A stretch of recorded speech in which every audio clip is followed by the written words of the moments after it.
Hello, everyone, and welcome to another episode of the War Report, where it just seems like the news lately, the amount of events happening, seems to be snowballing. And I've been trying to keep it consistent week to week, record on Thursday night, put out Friday during the day or Friday evening. And I think that keeps good pace, but we have quite a bit to cover tonight, so I'm not going to beat around the bush any further, and I will get right into an update on Ukraine, followed by, of course, plenty of other news about the Middle East, Europe, even Latin America. There's stuff going on in Venezuela right now that I'll get further into detail later in the show. And of course, touch on some domestic U.S. news, look at the election and events surrounding that, and try to make a little more sense of everything that's going on. So we'll see if we can succeed at that. And I'll start with some brief reports on Ukraine. So on July 30th of July, the Zaporozhye front, there were battles with long range weapons. However, the line of contact does remain without any significant changes. Once again, we're talking about that southern front. No real major shifts on that in the past few months, so things are remaining stable there. There, of course, is speculation, as I talked about last week, with the 90,000 Russian troops allegedly amassing in Zaporozhye that are going to launch an offensive on the city. We'll see if that happens. Maybe I'm overestimating the size of Zaporozhye city, but 90,000, while I don't want to downplay the amount of troops that is,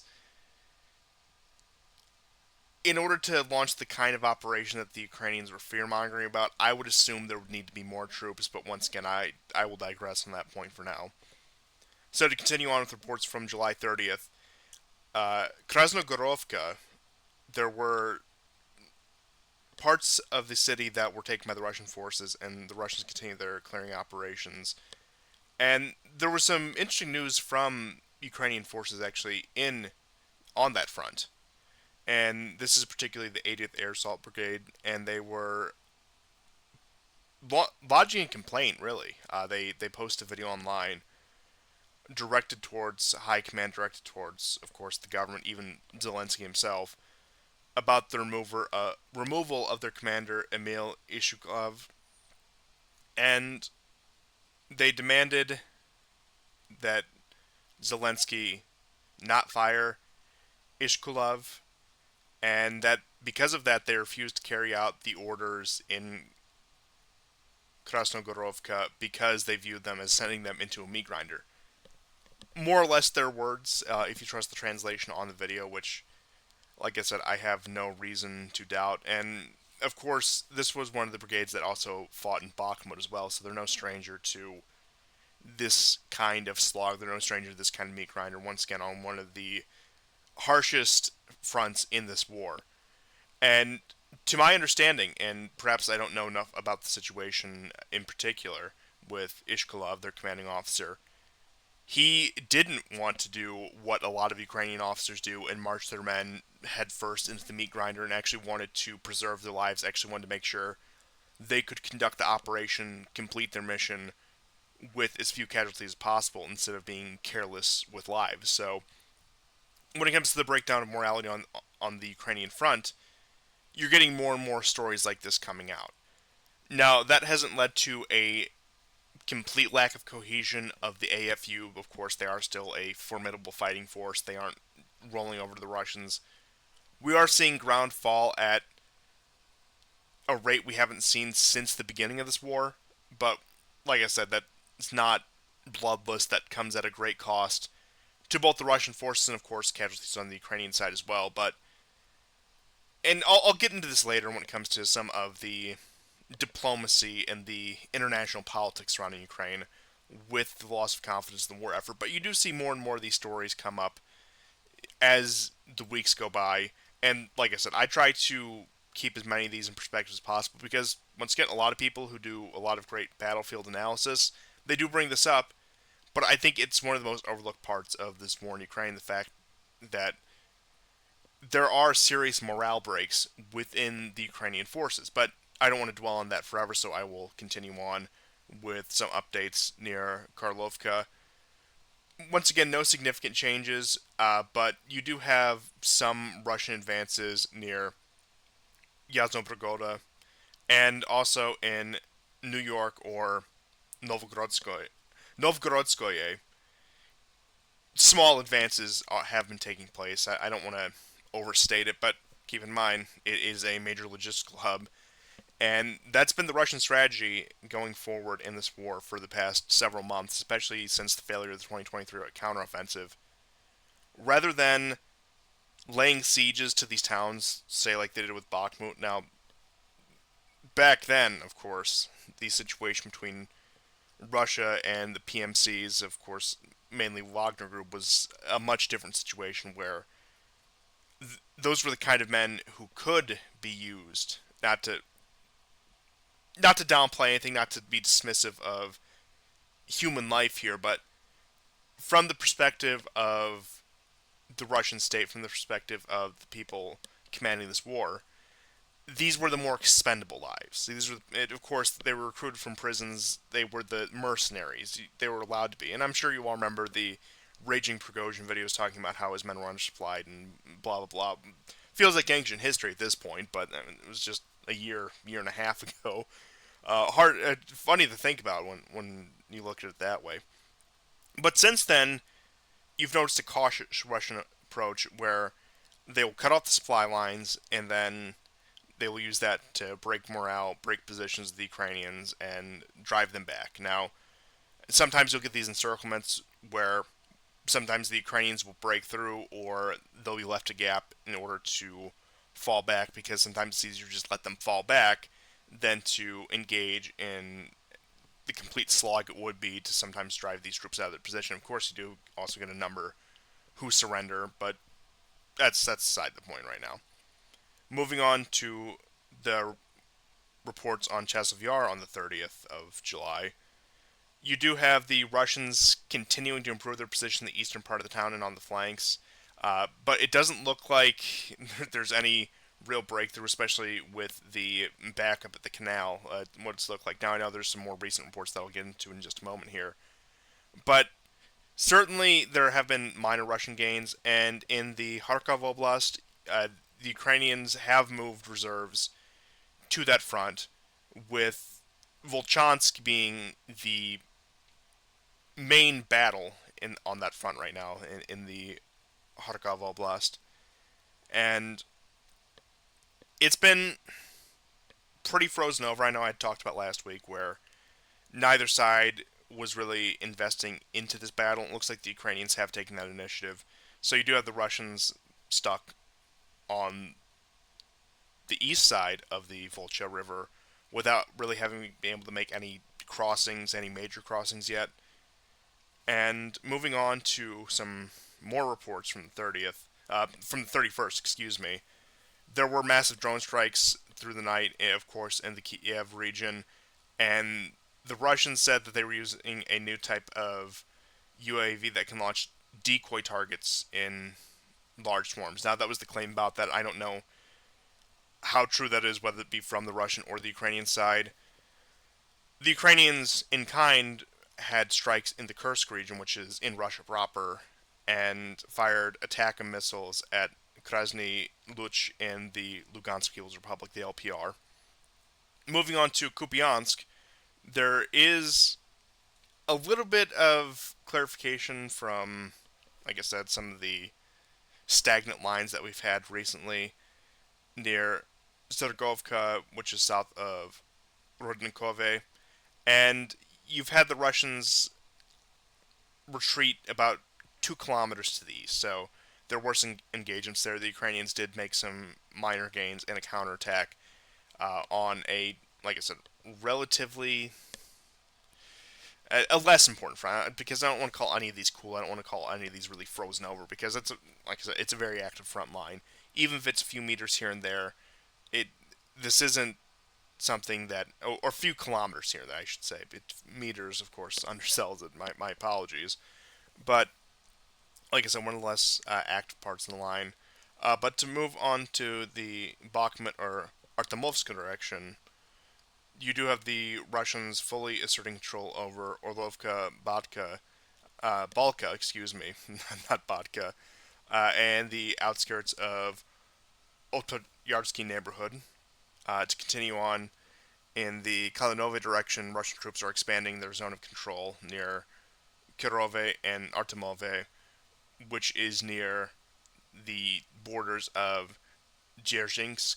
And the most up to date, just brief reports we have as of today, is the day of recording. In Zaporozhye, once again, there hasn't been much of a major shift, but there are some small battles continuing near Robotino and Verboye. Continue on Donetsk to follow up on the reports about Krasnogorovka that I touched on earlier with some of the Ukrainians who were actually refusing to fight there. It's one of the most active parts of the front right now with fighting near Kurilovka, and I know that I was talking about Chasiv Yar, and once again, the Ukrainians in Chasiv Yar are not rolling over by any means, but it does look like the harshest point of resistance, at least in my opinion, so far, with what we have right now, has shifted to Krasnogorovka as the Russians do continue to advance and continue to clear up parts of the city. You have them in the city center moving north and moving west because they more or less control the eastern part of the city and they're pushing in that direction. But the Ukrainians, like I said, this is one of the few areas that they're putting up a very stiff resistance. Like I said, it reminds me of Chasiv Yar in that sense. But to continue on, in Novoskoyovka, you had the Russians taking control of the settlement more or less without any contest. And to move on to one of the other active parts of the front, in New York, Novgorodskoye, the Russians do continue to chip away at Ukrainian defenses there as well. And like I said, keep in mind, major logistical hub on this front. Uh, but to return to Chasiv Yar, you do have further advances from the forest area towards the north, and that the Ukrainians are withdrawing from Klishchevka. And finally, for our updates on the front, to return to Volchansk in the Kharkov Oblast, you do have a lot more fierce fighting than last episode, than what we covered last time, where the Ukrainians are actually trying to cross the Volcha River in small groups. Now, like I said, no major progress on either side has been made so far with any of that, but it is intensifying on what looked like a front that both sides had put on the back burner. Uh, and finally, I do have just an update. Some interesting commentary, actually. This is from Syriac Maps, but I felt like it would be pertinent to share. So this is from his reporting about the Toretsk front.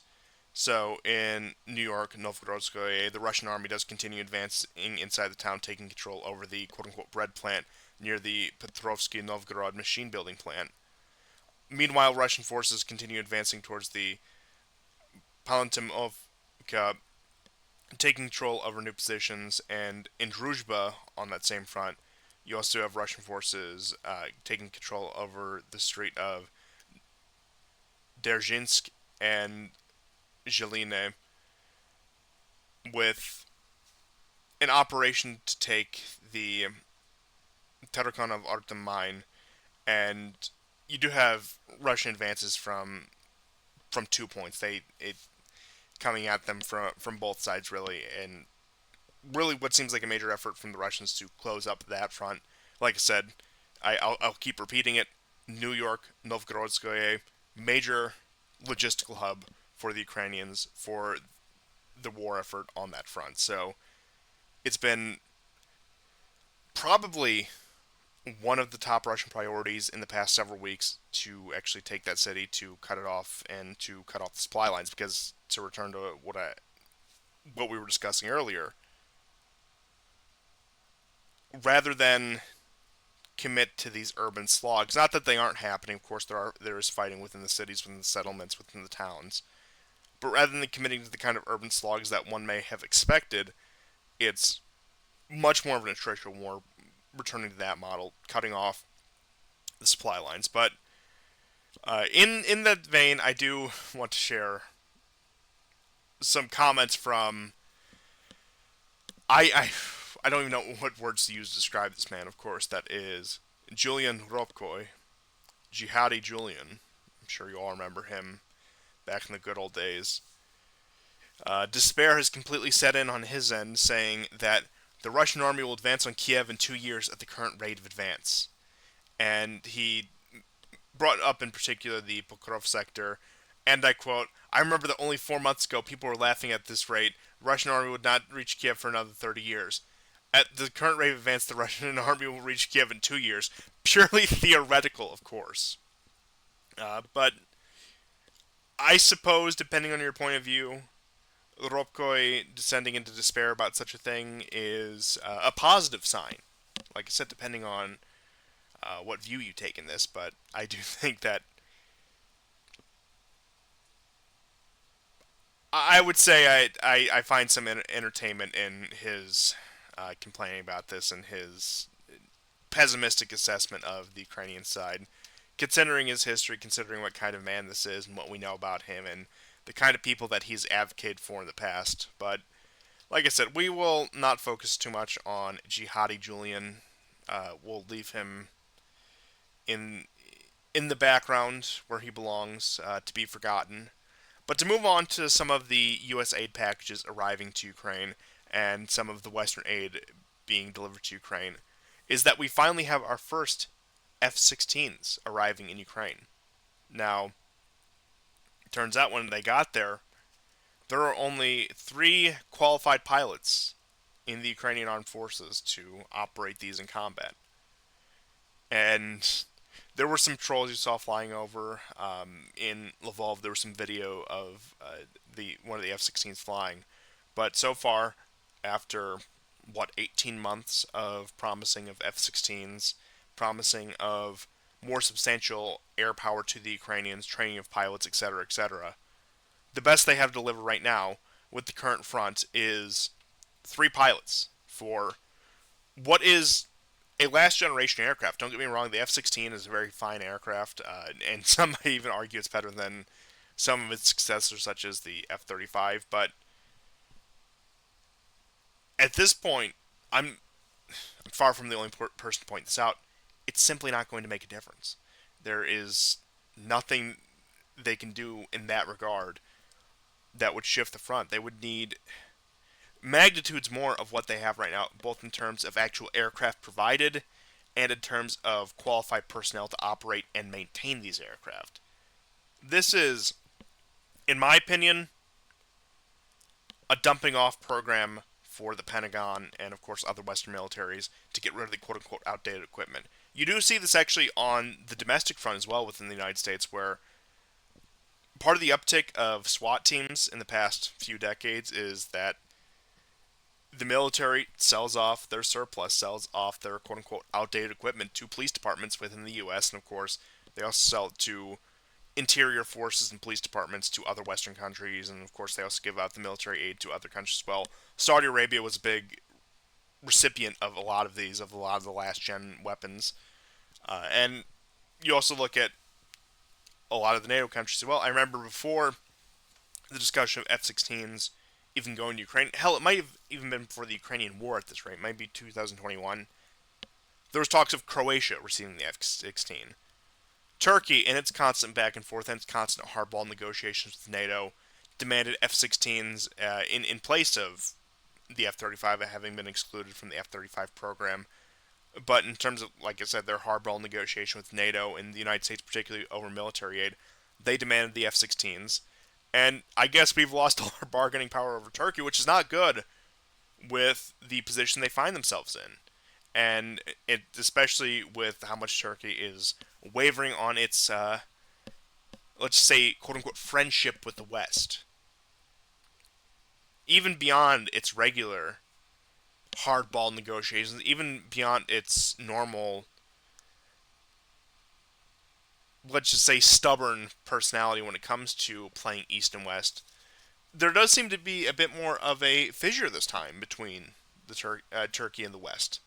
And I do say it in a bit of a tongue-in-cheek manner, but the more aid we send to Ukraine, for example, things like F-16s, not sure if there's anyone still manufacturing them. I know that we have a large abundance in stockpiles, of course, for this exact reason. But we are squandering what is fundamentally a finite resource, and it could be a valuable bargaining chip. So one may say this is an unwise move, as I would say, and that we're just sending these aircraft over there to get blown up. But knowing what we know about the Pentagon and the bureaucracy therein, that's probably the plan. They more than likely know that these aren't going to make a difference in the war. You look at the statements coming from the West. You look at the statements coming from Zelensky's own government. The winds are shifting to the point where people are accepting this war has more or less been lost for Ukraine and that concessions will have to be made sooner rather than later. At least in my assessment of this, and I'll get a bit more into that news later on.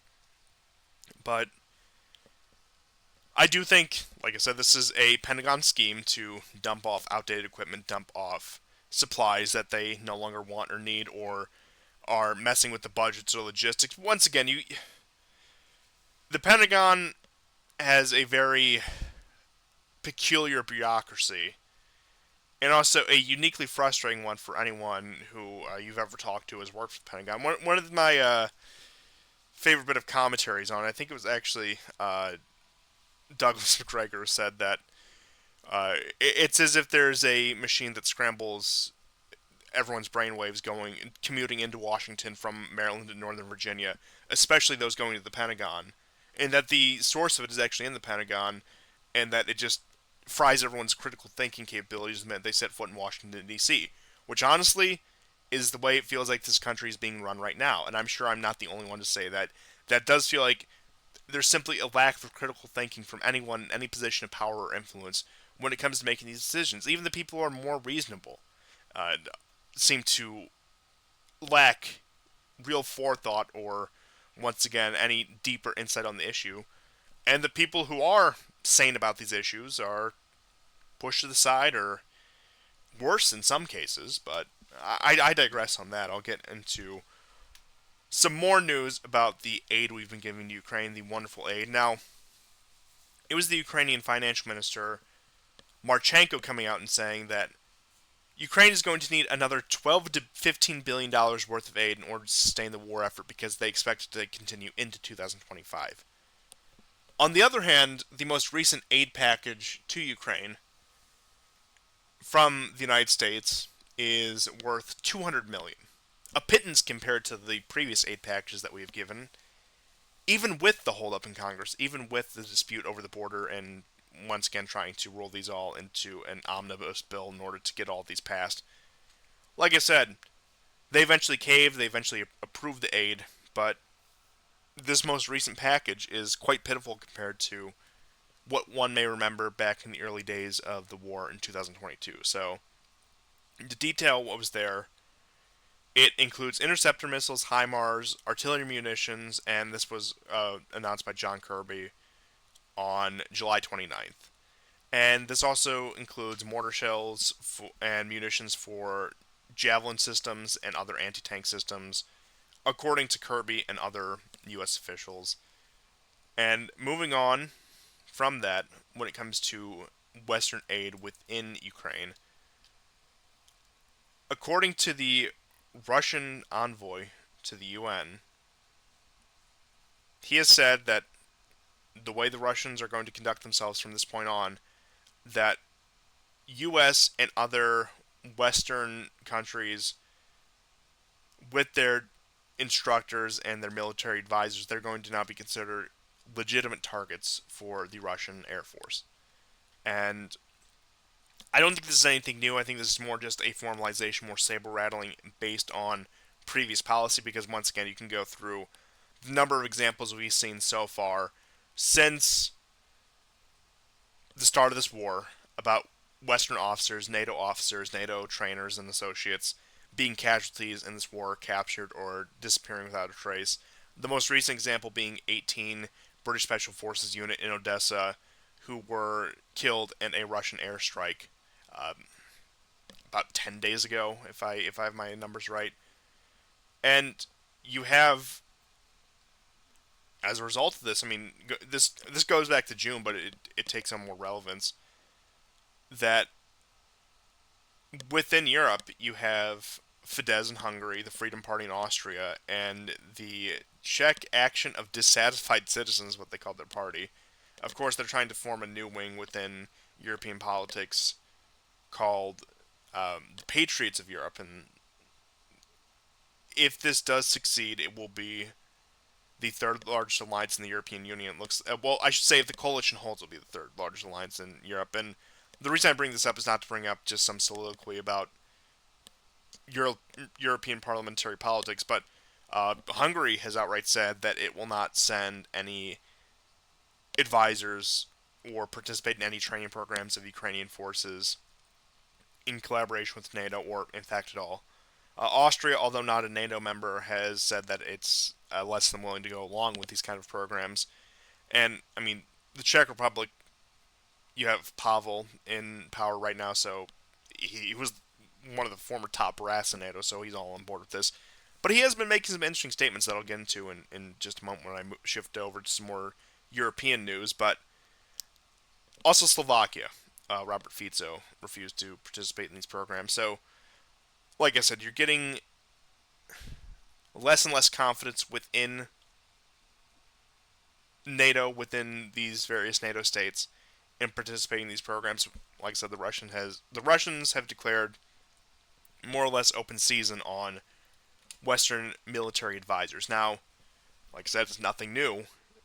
We've seen this since the start of the war, but it is a formalization of existing policy.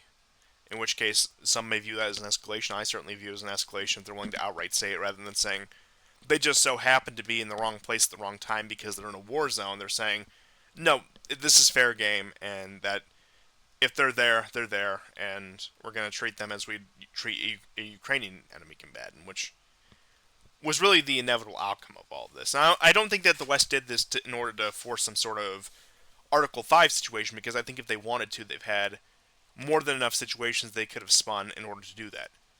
But to move on to some more internal issues within the Ukrainian military, you do have renewed calls to remove Syrskyi from commander of the AFU. And these come from the Rada this time, with Alexei Goncharenko demanding his dismissal. And mind you, the Rada is more or less made up of Zelensky's Servant of the People Party or other minor parties that have coalesced, because any party that has refused to, even if not officially, coalesce with Zelensky and his party has been banned, has been suppressed. So the parliament is more or less rubber stamp at this point, but even within it, you're getting voices of discontent. And continuing on that, Gornachenko also demanded that the AFU's joint commander of the AFU Joint Forces, Yuri Soldal, be criminally prosecuted, calling for a completely new army, saying that we need new faces, and that if we do not change, and I quote, we will die. Syrskyi must go, Soldal must be behind bars, was his direct quote. And then returning back to Mariana Beluzgaya, who made headlines a few weeks ago where she accused Zaluzhny and Syrskyi of being in a general's mafia planning to sell Ukraine out. She accused Syrskyi of deliberately weakening Ukrainian airborne assault forces, which I guess according to the theory she's trying to build, it makes sense, but I don't know if I would go that far. I think it's more of just mismanagement or maybe refusal of management on Syrskyi's part, because he's just in this for personal career and he's trying to get out what he can while the getting is good, so to speak, much like I think Zelensky in that case. And on continuing on with that, we do have more issues with the conscription effort. So, according to a former SBU lieutenant colonel who was interviewing with Russian media, now take it with a grain of salt, both those sources, we're talking about somebody who was once part of the SBU, and we're also talking about Russian media. Ukrainians have to shell out 5,000 USD or more to avoid frontline service and get into a military unit somewhere in Kiev. So these calls aren't anything new. These accusations aren't anything new. That corruption is endemic within the AFU. That there's men who pay to get out of service or pay to get the more comfortable assignments to avoid being sent to the front lines, and that it is in the total of thousands of dollars USD. And the going rate to get out of Ukraine, particularly into the route through Moldova and wherever that may take them, is about 10,000 USD per person in order to get out of the country. And you have videos being posted. Once again, you have a lot of these Ukrainians who post these videos, usually masked, usually wearing some sort of clothes or face covering that obscures their identity for obvious reasons, from one of the press gang conscripts who has said that Ukrainian forces, the AFU has kept Ukrainian forces for 3 days without food or water on certain fronts. Now, like I said, we'll see how true that is. It's not hard to believe, especially with the degrading of logistical capacity of the AFU, especially with the progress of the Russians on the front line. It's not unbelievable at all. And most Ukrainians at this point are concerned about the intensification of conscription and are afraid of dying on the front. You have 55% of respondents to this most recent survey who admitted their fears of a request from the AFU, and this was done by the Ukrainian publication Zerkalo Nedeli. And continuing on with that, 53% of respondents said that the second largest fear would be ending up in a combat zone without, quote, proper military training and equipment. So, very real fear about these men who are thrown in, who are undertrained, under-equipped, and, like I said, who are thrown in a van. I saw the most recent one that they were practicing, I believe this was in Kharkov, was using ambulances as cover to press gang these men and kidnap them. They've moved on from the black vans to ambulances to emergency vehicles in order to draw these men into military service. And this will only continue until the war really stops. There's already renewed calls to lower the conscription age down to 21 from the 25, which it was 27 at the start of the war, and they wanted to make it progressively lower. I know that there's always been the maniacs out there, especially in the West, who say it should be 18. We should be conscripting every able-bodied Ukrainian man in order to fight in this war. We need to lower it and lower it further. But like I said, there's now calls to drop that down to 21 at this point. But to continue, I don't want to say opposite rhetoric is coming out of Kiev, because it's anything but. However, there's been some mixed messaging out of Kiev, I'll put it that way. Perhaps some A-B testing if we want to be generous. So, in an interview with Le Monde, the French media outlet, Zelensky acknowledged that Ukraine will not be likely to return to 1991 borders by military means. However, he followed up saying, the issue of territorial integrity cannot be resolved by one president without the Ukrainian people. And he also said the concession of Ukrainian territory to the Russians was a subject of quote-unquote great difficulty. Whereas previously it's always been return to the 1991 borders, where we'll accept nothing less, Putin has to go, and then we can begin negotiations. But there's a softening of rhetoric on Zelensky's part. Now perhaps he fears for his own position, perhaps he thinks that if he is able to pull this off, he can salvage his own position, maybe stay in power in Ukraine, or of course get his golden parachute. But he fears the alternative where this all quite literally blows up in his face, which is certainly an option if he plays it wrong. If he's too conciliatory, there are certainly factions within Ukraine who will see to it that at the very least he is removed from power. And if he's too aggressive, it's only going to continue the country down the current course, but arguably at an even more accelerated and an even more intense rate, which could lead to, who knows, depending on the attitude of the Russians, and in his outright liquidation. It's a very fine line that somebody like Zelensky, who really, in my opinion, is not all that intelligent. Now, I'm sure he's become much more savvy in his years being in office as president, but a very fine line that I think somebody like Zelensky, given his temperament, given what I at least assume to be his intelligence, which I don't think he's necessarily a stupid man, but he's no genius. A very fine line for somebody like him to walk, and we'll see if he can do it. However, the exact opposite rhetoric has been coming from Kuleba, his foreign minister, and Podolyak, who is one of his closest advisors. So Kuleba said proudly that Ukraine has rejected all Russian peace proposals, that saying, quote, Ukraine has not caved into any of Putin's ultimatums nor to Putin's terrible military strike, and Ukraine will never come even a single centimeter, he is confident. So Kuleba is steadfast on the original negotiating terms, which are law in Ukraine. Can't negotiate with Russia until Putin is gone, and we're not going to cede any territory. So, at least as far as I know, there isn't any sort of palace intrigue between Zelensky and his inner circle. And what this seems like to me would be A/B testing. You have Kuleba come out there, take the hard line, Zelensky take the more conciliatory line, gauge public reaction, gauge international reaction on how to proceed.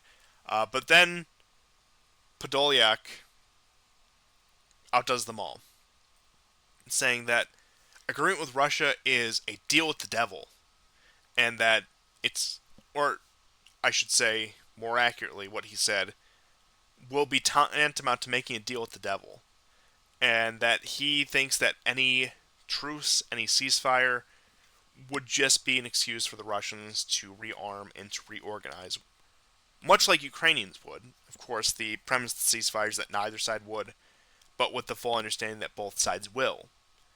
Which is why both sides have been hesitant towards ceasefire, especially the Russians, who have the upper hand. They have far less of an incentive to give the Ukrainians time to reorganize and re-coordinate with their Western sponsors, and of course, rearm themselves and possibly work out the manpower crisis within the AFU. So as far as that's concerned, it's a no-go. And I know that the Russian statements have been, we can negotiate, but there won't be a ceasefire, there won't be an armistice. We'll negotiate during active combat. And like I said, the Russians have much less of an incentive because they have, I'm not saying it's perfect, but especially compared to the Ukrainians, they have less need to reorganize, rearm, and regroup, where the Ukrainians desperately need to do so. And to continue on from that, there was more Western media pieces put out calling the situation in Ukraine into question. And I just want to summarize this piece. I don't want to go over the entire thing. But it was from the German outlet Die Welt. And according to NATO insiders, who gave an interview to the magazine, Ukraine will not win. And not a single Western military representative expects Ukraine to achieve its goal or to regain its lost territory, according to Die Welt. And nobody wants to talk about this in Brussels, and at least officially, as not to weaken the support of the population in the West. A number of insiders base their gloomy forecast on the fact that Europe itself is to blame. These are anti-Russian sanctions, as they put. And moving on to the Finnish Research Center of CREA, since the beginning of the war, Russia has earned about €700 billion worth of sale in oil and gas and coal, and of course, it offsets their military spending, according to the report. And the Russians, in terms of industrial capacity, can now produce 3 times more shells than the United States can since the beginning of the conflict, and can actually outproduce the entirety of all 32 NATO countries as it stands now. If there were to be restructuring in said NATO countries, would they be able to reach parity or possibly exceed Russia? Certainly reasonable. I won't see why they couldn't. But industrial rot within the United States, I mean, even the former Soviet Union, even Russia, after its catastrophic collapse in the 90s and rebuilding, is still able to regain its industrial capacity in this right. But in order for the West to do that, in order for the United States to do that, it would take a Herculean effort when it comes to reshoring and bringing industry back home from the various parts of the world in which they'd sent it, many of which are not on good terms with the American empire anymore. I think China is probably the prime example there, but you might think India, which walks the line between East and West, Mexico, although on our border, a dysfunctional state and a country that isn't necessarily on the best of terms with the United States, especially under the Biden administration. I know that there was a strange understanding between Obrador Lopez and Trump, and now, of course, both of them are gone. I can't recall the name of the new president of Mexico, the woman, but she has not kept the course, and of course, even Obrador Lopez, AMLO, had his disputes with the United States. So negotiations with that have fallen through, which has all kind of implications for domestic policy, the border, cooperation on illegal immigration from Latin America, etc., etc. But like I said, Mexico is also a major outsourcing hub, and then there's, of course, Indonesia, other parts of East Asia. But getting back to the ultimate point, that in order to reshore that, in order to revive domestic industry in any real sense to what it used to look like, is a years, if not decades long process that even if we were to start right now, we would not be able to do in time in order to bail Ukraine out, even in other Western countries such as France and Germany, both of which maintained robust manufacturing capacity up until the sanctions on Russia. But we've seen the economic consequences the past 2.5 years at this point. So, moving on from that, when it comes to the shift in Ukraine, it's gotten to the point where, although with their private investors, Ukraine managed to negotiate a cut in repayments. I know that they were willing. They said that they were willing to take 20%. Zelensky wanted them to go all the way up to like 60, even 2/3%, and that they eventually met in the middle around 37% when it came to cutting their losses. But now Zelensky has announced that Ukraine will not be making its external debt payments on time because of financial woes. And we're coming on the deadline for default in August here. And it's been said many times Ukraine is financially insolvent, and I think this is the ultimate proof of it. Because even despite the previous aid, they could have said that, of course, it's being propped up by the United States. They still had their outs. They still had their plausible deniability that they were a financially insolvent state kept afloat by foreign investment, or foreign aid at that point. But as we approach the deadline, as Ukraine's debts mount, that looks less and less true as time goes on.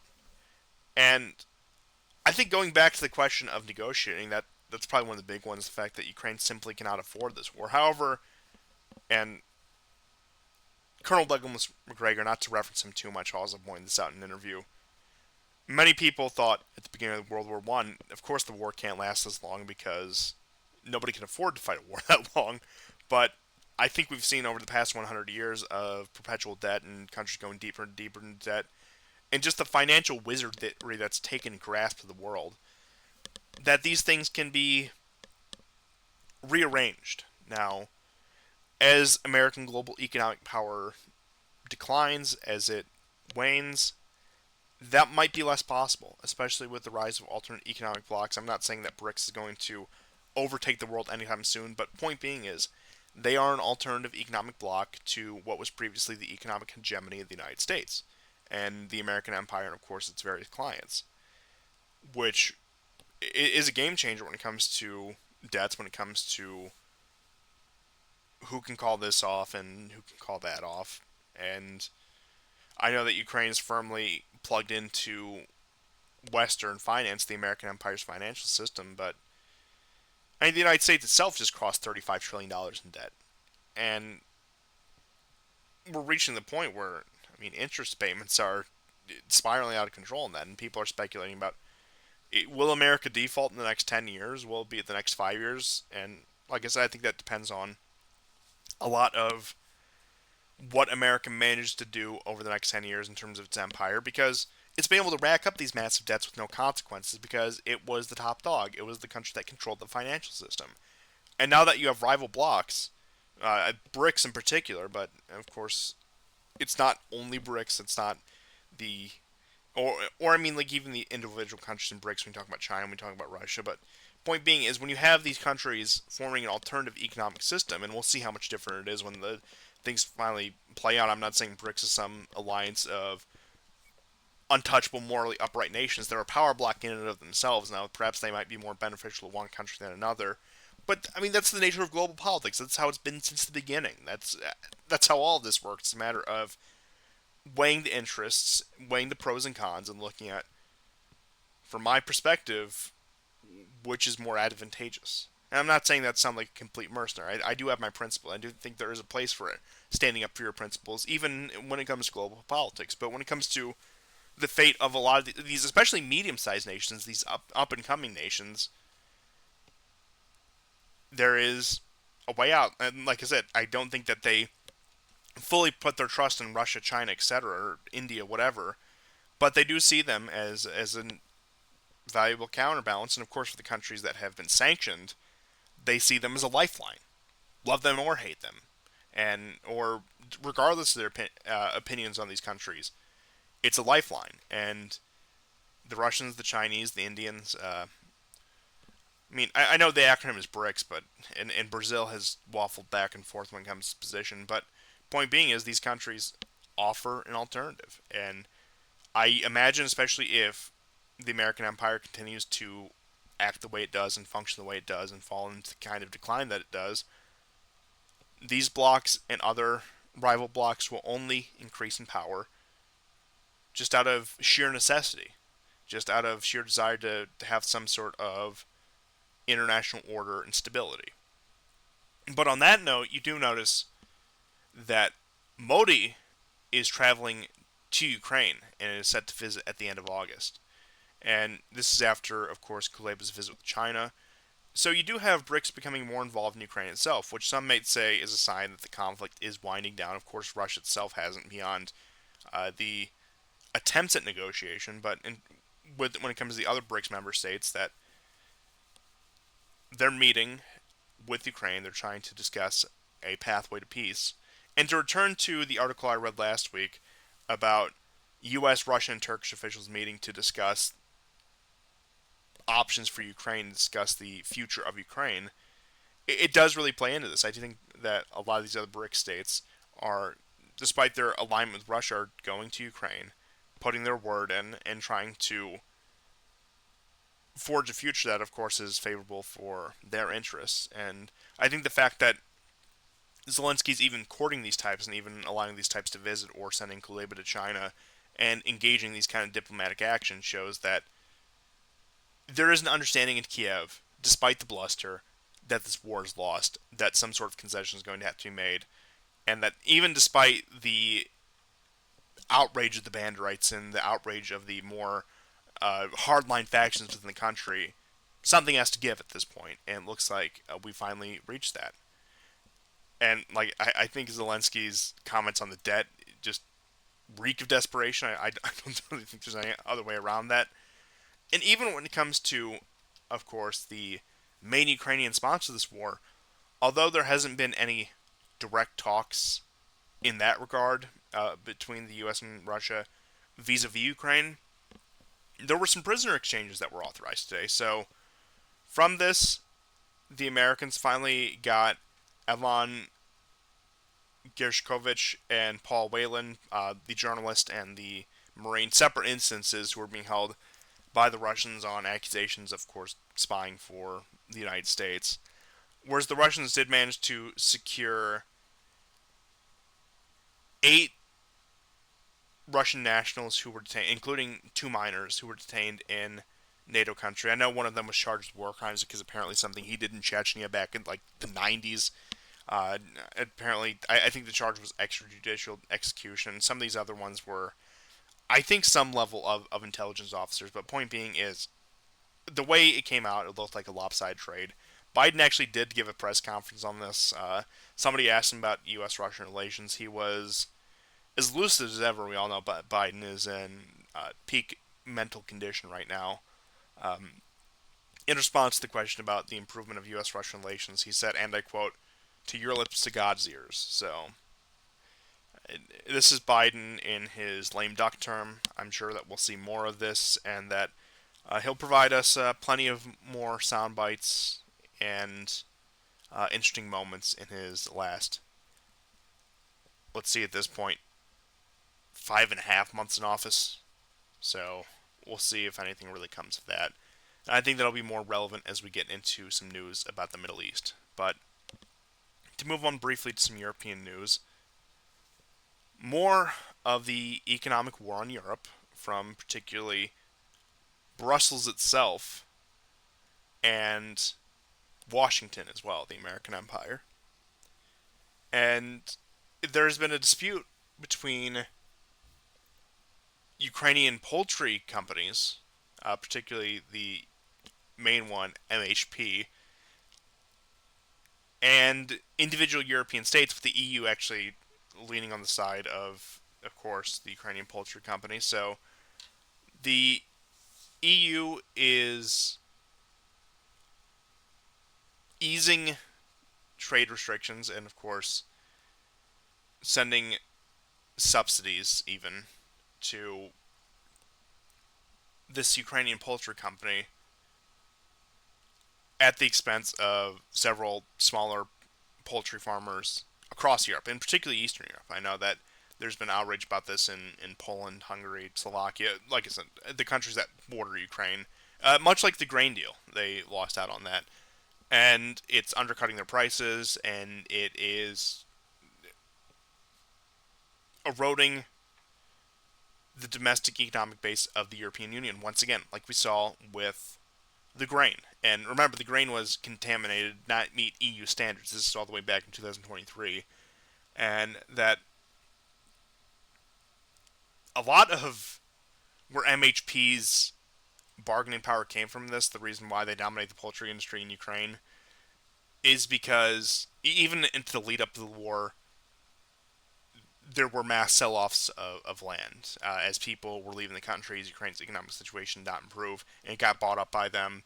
And like I said, this is just another example of the EU putting draconian rules on its own constituent states and the citizens in those states, and then opening the door for the Ukrainians. Of course, this goes to benefit the Ukrainian economy, and I mean, there's all kinds of interests at play here. But to their credit, I mean, they did stop the grain, but this is where they're not budging, and I'm sure this does have to do the desperation of the Ukrainian situation. And I mean, speaking of EU Ukrainian relations, we'll get into the ongoing energy dispute in just a moment here. But I do want to pivot a bit to Western Europe and cover a few stories there. So I do have to say I've been corrected and changed my view a bit on some things regarding the UK. So when the Labour government initially came to power, I expected a return to centrist, center-left policy, circa the Bill Clinton, Tony Blair type of policy, where it's going to be liberal, it's going to benefit the empire, it's going to do all the things that we're against, but it's going to take the boot ever so slightly off of the people of the UK. And I thought there was promise with that, with some of the initial moves about migration Starmer's government made, but I have been proven completely wrong on a couple things. So you had the incident in the UK where, of course, a second generation migrant, his parents were migrants, but he was born in Wales, stabbed 3 children. And I don't want to get too much in the details about this. I don't want to dwell on that because, like I said, it's bad enough as it is. And I'm sure you've all heard the stories. I'm sure that if you're unfortunate, you've seen some of the aftermath of that.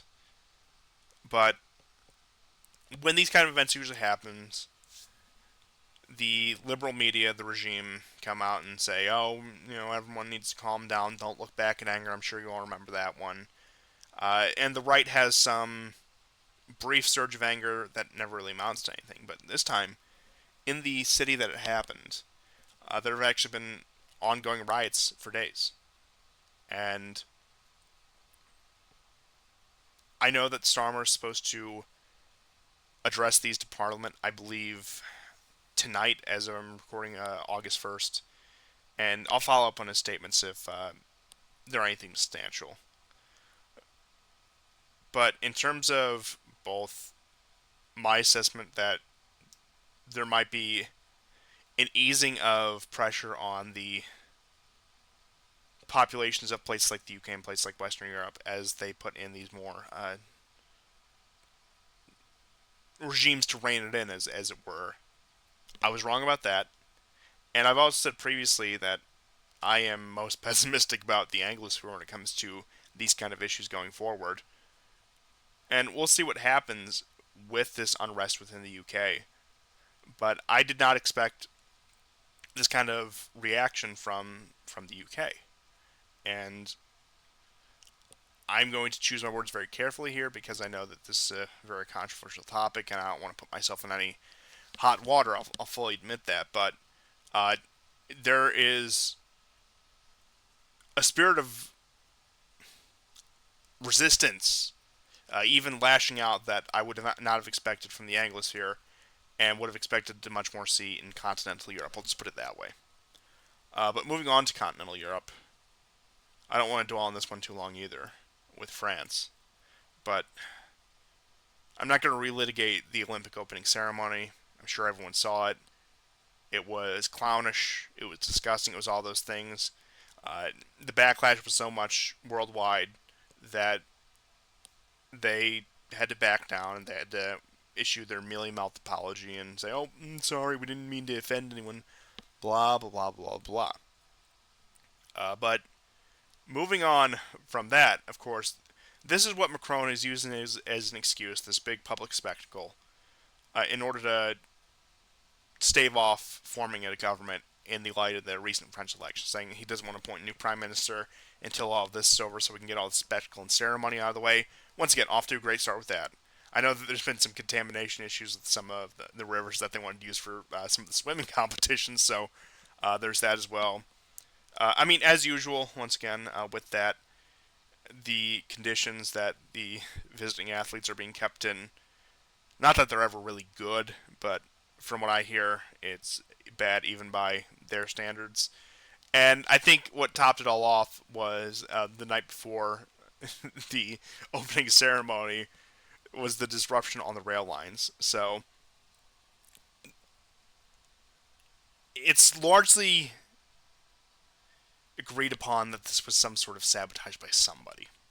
Now, of course, the primary culprits, before anything even happened, it was clearly the Iranians and or the Russians. Clearly they did this. So, on the night before, high-speed rail lines around Paris, there were bouts of arson. And there was also impact on the highways. There's also a jamming up the highways as well as that. And it was just... Now, it didn't last for a while.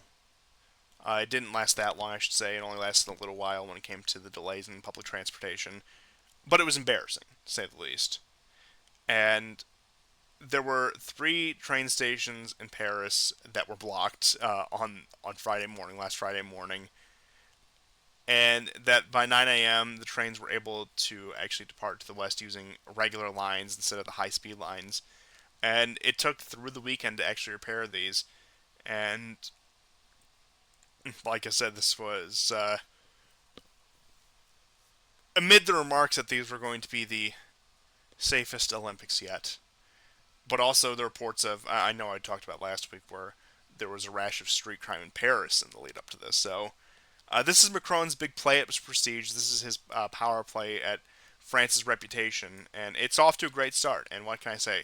What can we say about the second place winner of the elections in France?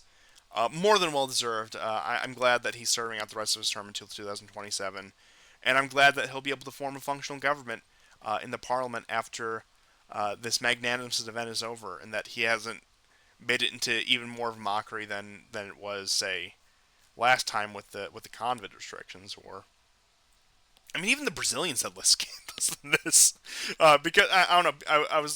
I saw people they were going through. They were going back with a lot of this. And like I said, I mean, there were issues in Brazil, but even the Brazilians had less scandals with this. But I suppose we'll move on to some more, let's just say, tentatively positive news. Some things that might give us some cautious optimism in Western Europe. Moving on to Italy. So, the main move of Italy, in conjunction with Austria and a few other smaller European Union states, is that Italy has moved to reopen its embassy in Syria as the first step to negotiate the resettlement of migrants out of Italy. And you had Meloni, who I will not cut any slack. Don't get me wrong, I'm not going to cut her any slack here. Who almost immediately snaked on the migration issue. Ran a hard line on that, saying we're going to crack down on the migrants. Of course, the migrant boats show up. 10,000 migrants in Lampedusa. I'm sure you all remember this from last year. But now it does seem, in coordination with other blocs in Europe, other states in Europe, that backdoor negotiations have begun, and even the formalization of diplomatic relations with Syria by Italy in order to resettle these people. So, look, I'll give credit where credit is due when I actually see results. And I know that this proposal has been tried a few times before. This went all the way back to, I think, 2018. I think Greece tried to do it. Hungary was also one of the ones that tried to do it. But there has been talks about this since 2018, since the regime change fervor about Syria really died down and people accepted that Assad is here to stay, that some factions in Europe saw this as the preferable option. So, like I said, I will give credit when I see results, but ultimately, now if this was just Maloney, I would just dismiss it outright. But since you do have the involvement of the Austrians and a few other states, I'm a little bit more cautiously optimistic. Not too much, but I do see that there's a window of opportunity. And Maloney does continue to renege on her own promises. This time in a, I guess depends on how you want to view it, more positive direction, where she reversed her policy on going hardline on China, and actually visited China, discussed with Xi Jinping particular issues in manufacturing and trade, and that more or less said that Italy and Europe as a whole couldn't afford to cut off China, that it's just economically infeasible. And there were talks of the returning of economic plants to the country and the expansion of Chinese manufacturing um, within Italy. Now, I know this was actually back when 2020, early 2020, there were a lot of Chinese nationals in Milan in northern Italy, and that's why the outbreak there was so bad at first, because, like I said, a lot of Chinese business interest in Italy. But it does look like now that, of course, that issue has subsided and that the economic weight sets in, that some compromises are going to have to be made on previously held positions to the point where, I mean, you even look at GDP growth. I mean, the Italians are outpacing the Germans, and that's, I mean, we're talking about the most dysfunctional country in Western Europe at this point. We're talking about a country that is, especially since the end of World War II, known for its mismanagement, can never keep government in power for more than 18 months. I mean, like I said, love or hate Maloney, we're coming up on 2 years of that government. I just think that nobody has the will to really fight this out. And like I said, this isn't even my support or defense of her, because I think she's done plenty that just disqualifies her from that. And I hope that other factions that are right, particularly coming from Lega, because, I mean, not that they're perfect, not that they're even good or great, but they are preferable. And I do think that they are more amenable to what somebody like me, and I think I can speak for the audience here, like you guys, would like to see. So we'll see if any real change comes from that. But I do think that at a certain level, pragmatism does have to win out. I'm more interested to see what happens with the migration issue, because I just take the economic relations with China for granted, just with the way these things work. Um, but like I said, I hope that there is, for the sake of the Europeans and for the sake of a lot of the people in Europe who were migrating, especially the people who had legitimate reasons to flee their home, which there were a lot. Now, certainly didn't constitute majority. I hope that resettlement, I hope that remigration can be negotiated for the sake of these people, and I think that would be a very positive development. But moving on to Hungary, quite a bit of news out of Hungary as always. It seems like they have been dominating the European stage, especially for a nation of 10 million people, quite impressively. The most recent policy decision that they had made was a liberalization of their visa program with Bosnia and Herzegovina, Serbia, Montenegro, North Macedonia, Belarus, Ukraine, Moldova, and Russia. All non-European Union member states. And of course, Hungary is within the European Union. I believe it's actually within the Schengen zone as well. Yes, it is within the Schengen zone as well. Which, while you can't say that it's opens the door to these people to go all over Europe, it certainly eases the burden, especially with countries that have barred Russian nationals from visiting. When you have looser passport controls because of the border agreements that Hungary has with these other European Union states, including like countries like Poland, it does create a third-party access for particularly Russia and Belarus to go into Europe. Now, the Ukrainians, like I said, they haven't had much issue getting into Europe. Clearly, also a lot of Ukrainians in Moldova, and it also opens the door to Serbia, which Hungarian and Serbian relations have been improving greatly over the past couple of years here. But the one I thought was interesting because, of course, Belarus and Russia are to be expected. It does, like I said, put that foot back in the door for Russians in Europe, and I don't want to say it provides a path for normalization of relations, but it does inch it ever so closer. But Ukraine, I thought was interesting, given the, of course, tensions that have existed between Hungary and Ukraine, even going back before the start of the 2022 war, where they've advocated on a number of occasions for the ethnic Hungarians in parts of Zakarpattia or Transcarpathia. And it looks like this visa liberalization, of course, doesn't only apply to them, but applies to the entirety of Ukraine, and that Hungary is offering itself as a way out for the men who don't want to fight. And I know that they've been pretty steadfast. Hungary hasn't taken in that many Ukrainians, but they've been steadfast in the fact that they're not going to deport these people, that they're not going to send them back to Ukraine. I mean, I know that no country's really organized this, and that even Poland was getting cold feet about this, but Hungary's been pretty resolute about the fact that we're not sending them back into the meat grinder. Now, one might have to worry that this does create a base for a potentially hostile population against Orban in Hungary. Now, I'm not saying that they would be able to vote because they're not Hungarian citizens, or even Hungarian. I mean, they'd be Hungarian residents at that point, but they're not Hungarian citizens, so they wouldn't be able to vote. And I don't think Hungary has any sort of non-citizen voting program like some other countries have. Maybe they do as part of the European Union, but as far as I know, they do not. But one does have to fear what they could do, what kind of color revolution they could be organized into. Now, perhaps it's going a bit too far, but I do think it opens the door for a certain thing. And now, mind you, Russia took almost the exact same policy towards Ukraine when it came to liberalization of immigration, opening the door for Ukrainians to escape. Now, I know that there's a lot of vetting where they go through their social media, they go through just any past information they could find about them to weed out any sort of, say, infiltrators. But like I said, that is a door they open. It is a potential misstep. But I also think, for the sake of everyday Ukrainian men who don't want to die in this war, and for the sake of depriving Zelensky's war machine and the American Empire's war machine of more cannon fodder, that these are generally positive developments. And in a way, I do think it solves a few problems there, where especially a lot of the more hardline pro-European, pro-Western Ukrainians can go to the West. They can live in the West. They can live the lifestyle they've always dreamed of. And they don't have to go back to Ukraine. And then the situation in Ukraine can be resolved without them.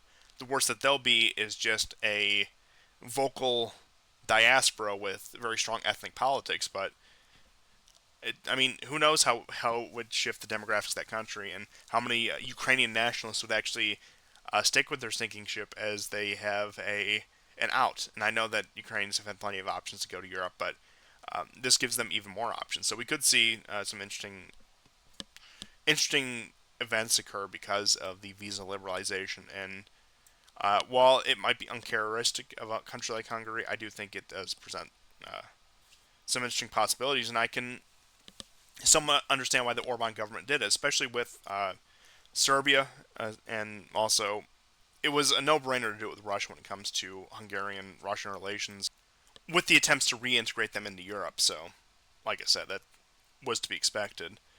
But to move on from that, the Polish Deputy Foreign Minister, Teofil Bartosz Evsky said, and I quote, "I don't understand why Hungary wants to remain as a member of the NATO organization that it dislikes so much.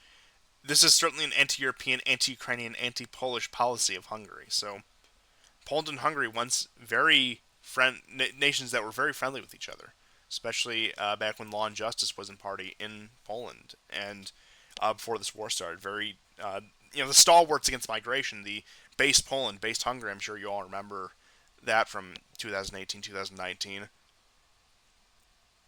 That has eroded, and you now have Poland, which is under Donald Tusk's liberal government, admittedly, outright saying that Hungary has no place in NATO if it's going to criticize this, that any dissent on Ukrainian policy is grounds for being removed from NATO.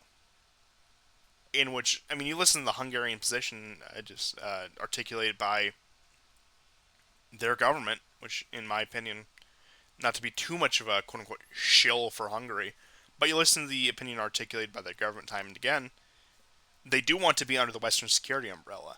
However, they think because of very practical concerns, both security, political, and economic, that there has to be further agreements, further understanding with the other major power bloc, Russia, and that it's an elephant in the room they can't just ignore, and it's not a country that they can just pummel into dust. They've tried that, as we've seen with the war in Ukraine, and that they have to come to some sort of terms of, for lack of a better term, coexistence with the Russians, and an understanding of how security and how relations between these two power blocs are going to work.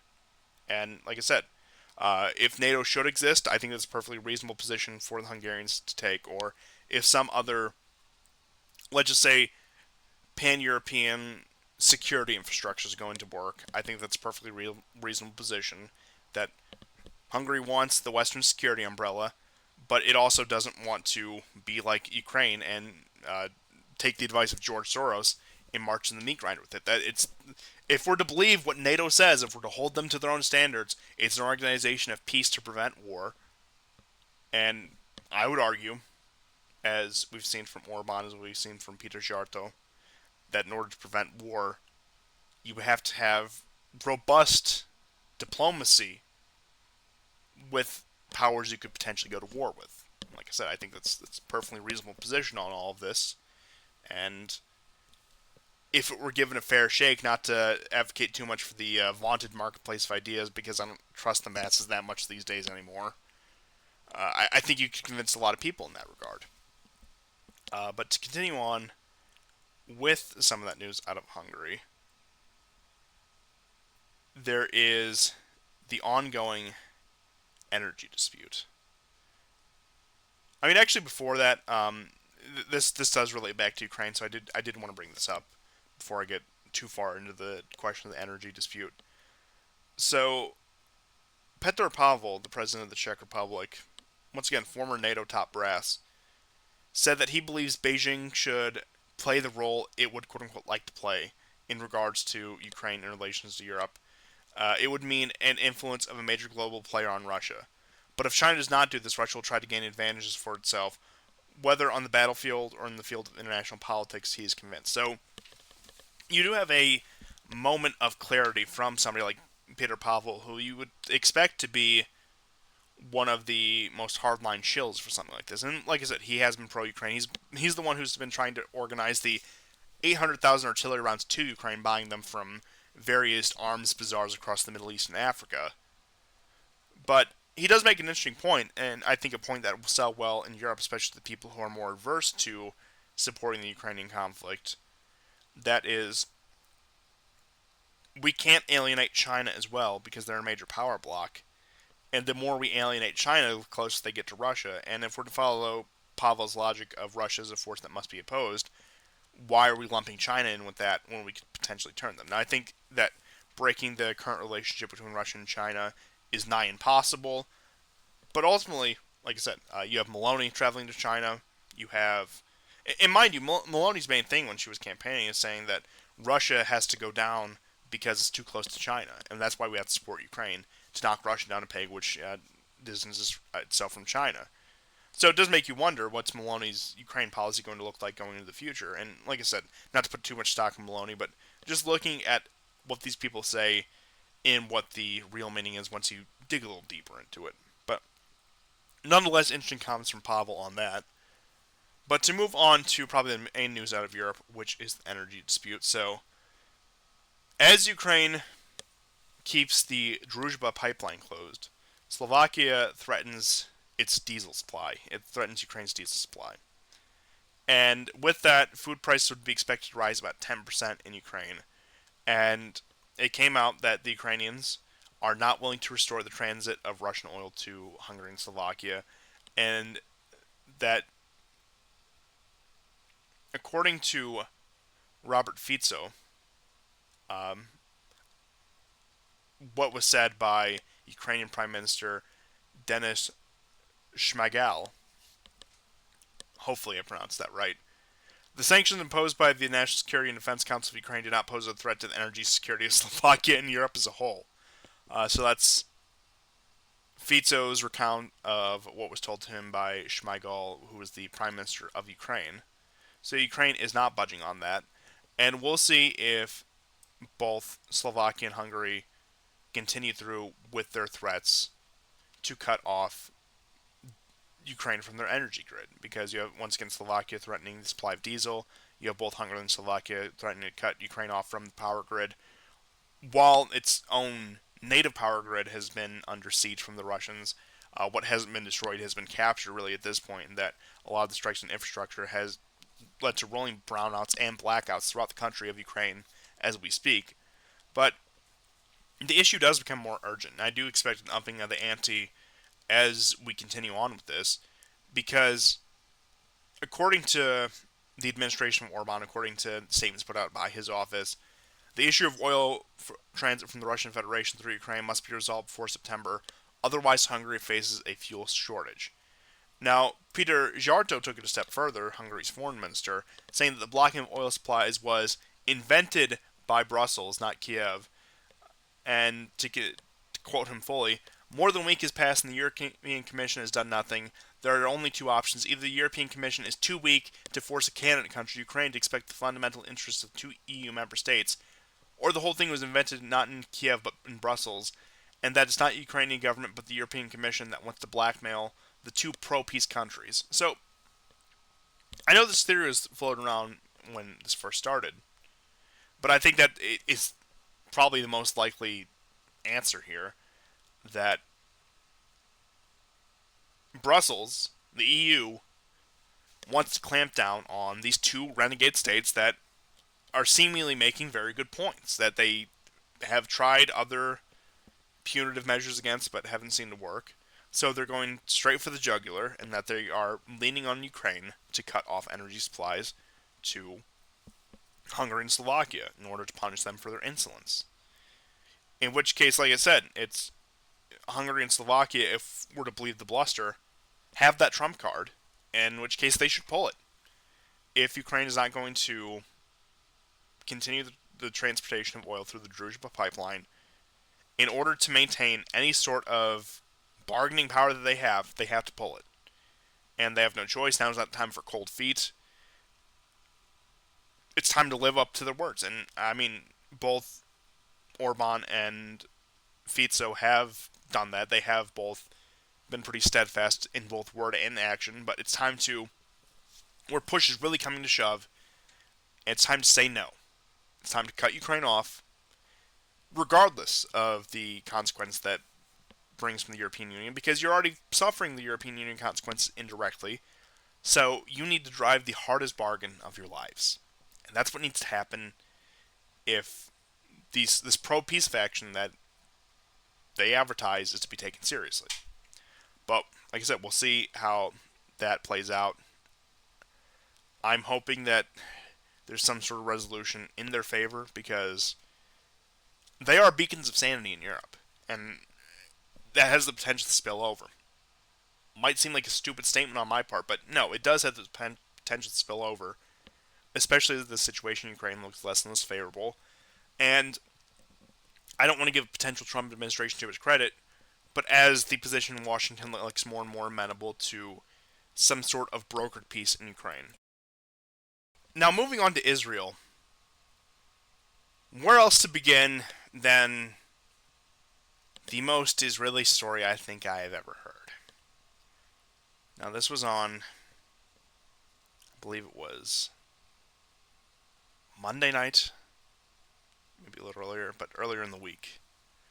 And that is the mutiny, or I should say, potential mutiny, in the IDF over Israeli soldiers being charged for the rape of Palestinian detainees.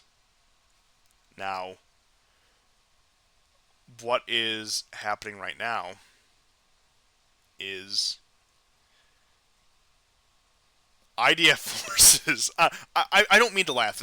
It's I don't mean to make light of what these men did, but it's the most stereotypical story that you could think of for somebody like this. So let me think about a way to put this in, to be delicate about this, not to, be too crass or harsh about it.